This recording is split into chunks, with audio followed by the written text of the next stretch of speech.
وإلى مدين أخاهم شعيبا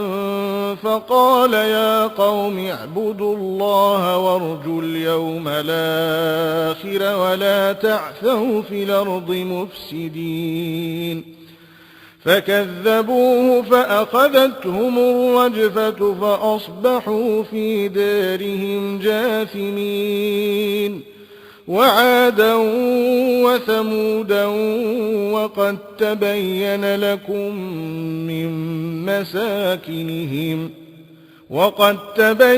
لكم من مساكنهم وزين لهم الشيطان أعمالهم فصدهم عن السبيل وكانوا مستبصرين وقارون وفرعون وهامان ولقد جاءهم موسى بالبينات فاستكبروا في الأرض وما كانوا سابقين فكلنا أخذنا بذنبه فمنهم من أرسلنا عليه حاصبا ومنهم من أخذته الصيحة ومنهم من خسفنا به الأرض ومنهم من أغرقنا وما كان الله ليظلمهم ولكن كانوا أنفسهم يظلمون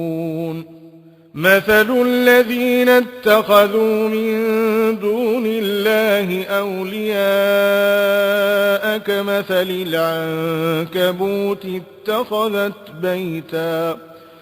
وإن أوهن البيوت لبيت العنكبوت لو كانوا يعلمون إن الله يعلم ما تدعون من دونه من شيء وهو العزيز الحكيم وتلك الأمثال نضربها للناس وما يعقلها إلا العالمون خلق الله السماوات والأرض بالحق إن في ذلك لآية للمؤمنين أتل ما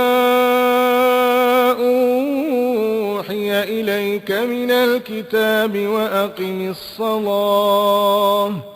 إن الصلاة تنهى عن الفحشاء والمنكر ولذكر الله أكبر